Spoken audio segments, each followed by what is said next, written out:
आप शाहरुख खान सर के film king में काम करने वाले हैं, तो ये क्या सही है? ये क्योंकि उन्होंने कास्ट कर लिया मुझे। अच्छा, आपको कास्ट कर लिया है? जी। आप कहना चाह रहे हो कि किंग में काम करने वाला है, ये कैसे? हाँ, ये ऑफर आप तक कैसे आई? अच्छा, ऑफर कैसे आया? आई थिंक वो काफ़ी टाइम से सोच रहे थे इस बात को, जो मुझे इन्फॉर्मेशन मिली।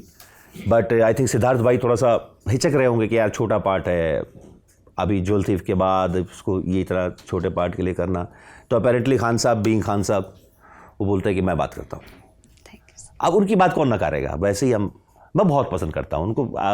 उनका जो मेरे साथ जितना भी इंटरेक्शन रहा है, दो तीन मुलाकातों में, 5-7 मुलाकातों में, रईस के टाइम से लेके वो जो 4 दिन का शूट मैंने उनके साथ किया, और उसके बाद जब भी मिले हैं, और वो अद्भुत इंसान है, क्योंकि उसको जब भी जो मिलता है उसको लगता है कि वो मेरे से ही सबसे ज़्यादा रूबरू थे।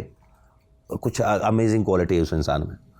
तो वो जब भी मुझे मिले हैं, वो हमेशा से मैं बहुत इम्पोर्टेंट रहा हूँ, हमेशा मुझे ऐसा ही सेम फील होता है। तो जब उन्होंने ऐसा कुछ हुआ तो मैंने कहा खान साहब आप बोलो, मैं कोई दिक्कत नहीं है। एक्टिंग पे बात हुई कभी आप लोगों की? हाँ जी, बहुत। पाताल लोक को लेके, जाने जा के टाइम पे बहुत। शाहरुख से? जी, कमाल के पढ़े लिखे इंसान है, बेहद पढ़े लिखे। पाताल लोक देखी उन्होंने, उनको पसंद है? जाने जा देखी उन्होंने, 3 of Us के बारे में बहुत प्यारी फिल्म है। प्रदीप ऊपर बैठा है झूले पे, सुंदर। and that blankness when he comes out from that bank cabin and he looks at her for the first time. बहुत मुश्किल था, बताया सच में। मैं इतना हिला हुआ था उस दिन, क्योंकि मेरे पास कोई रेफरेंस नहीं है, कुछ आइडिया नहीं कि कोई आदमी 20 साल बाद दिखेगा तो क्या होगा। ऐसे गंदे फिल्मों के रेफरेंस आते हैं, मुझे वो चाहिए नहीं थे। क्या होता होगा जब आप किसी आदमी से 20 साल बाद मिले और आप उसको पहचानने की कोशिश करो कि ये वही है कि नहीं है? कोई आइडिया नहीं था मुझे। अब अविनाश कह रहा है, मैं उसको बोला मुझे क्या करना है, मतलब तुझे क्या चाहिए, मैं क्या करूं? बोला भाई मुझे नहीं पता। तो हमने 1-2 टेक दिया, वो जैसा हुआ।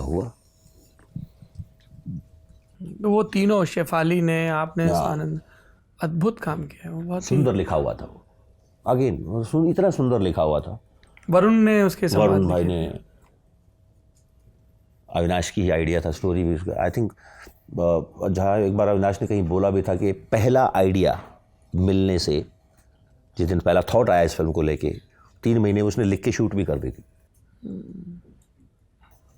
और ऐसी इस तरह का कितना रहता है कि आप कुछ लोग साथ काम कर रहे हो, फिर वो इतना सही कोलैबोरेशन हो जाए, जैसे आप एंड सुदीप, आप एंड अविनाश, या अभी सिद्धार्थ साथ रिपीट कर रहे हैं, ऐसा होता है कि एक कंफर्ट आ जाता है? तो आई थिंक वो जो पहले सुनते थे ना कि मार्टिन स्कॉर्सेसी और रॉबर्ट डे नीरो, या मार्टिन स्कॉर्सेसी या फिर डिकैप्रियो, वो सुना था ना, पर मुझे जेन्युइनली लगता है मुझे ऐसा होता होगा। रामगोपाल वर्मा और मनोज भाई, कुछ तो केमिस्ट्री रही है ना शूल और सत्या में, कि मैं समझा होगा कि आपने कुछ बोला और हमने समझ लिया ये करना है। ऐसा होता है। तो मेरे साथ मुझे लगता है सुदीप भाई की राइटिंग के साथ और मेरा थोड़ा सा बनता है, कुछ जुड़ाव महसूस होता है, कुछ लगता है कि हाँ ये हम एक दूसरे के लिए शायद अच्छे पूरक हो सकते हैं। अविनाश के साथ भी वही है। अविनाश की जो अंडरस्टैंडिंग है फिल्म मेकिंग को लेके, और जब वो किरदार या किसी सीन को डिस्क्राइब करने की कोशिश करता है, तो मुझे लगता है दोनों बहुत जल्दी एक पेज पे आ जाते हैं। नाइस।